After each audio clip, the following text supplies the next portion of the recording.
শুভ দিন, দয়াল রাসূলের জন্মদিন।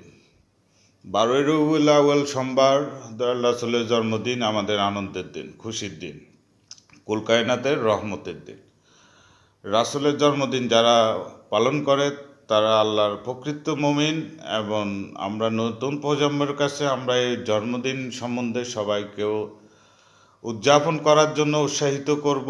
কারণ আমাদের দেশে এক শ্রেণীর কিছু মুসলমান অথবা কিছু নামধারী মানুষ আছে, তারা বলতেছে রাসূলের জন্মদিন যেদিন ওফাতের দিন সেদিন। আমি আপনাদের উদ্দেশ্যে বলতে চাই, নতুন প্রজন্ম ভাইদের বোনদের উদ্দেশ্যে বলতে চাই যে 1ই রবিউল আউয়াল সোমবার রাসূল পাক সাল্লাল্লাহু সাল্লামের ওফাতের দিন।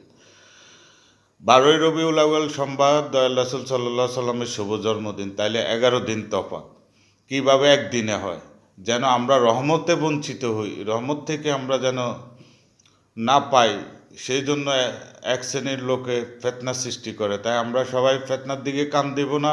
আমরা দয়াল রাসূল সাল্লাল্লাহু সাল্লামের শুভ জন্মদিন পবিত্র 12ই রবিউল আউয়াল মাসকে শোকের মাস 11 তারিখ পর্যন্তই, 12ই রবিউল আউয়ালের পরে দিই রহমতের মাস, আমরা সবাই ধুমধামের সাথে উদযাপন করব। এই দিনকে আমরা নতুন প্রজন্মের কাছে স্মরণীয় রাখব। রাসূলের আশেক যারা সদাই মিলাদ পড়ে তারা, আমরা মিলাদের মাধ্যমে রাসূল পাক সাল্লাল্লাহু সাল্লামকে খুশি রাখবো, আল্লাহকে খুশি রাখবো। আমার কথার মাঝে যদি কোনো ভুলভ্রান্তি হয় সবাই ক্ষমার দৃষ্টিতে দেখবেন। আসসালামু আলাইকুম।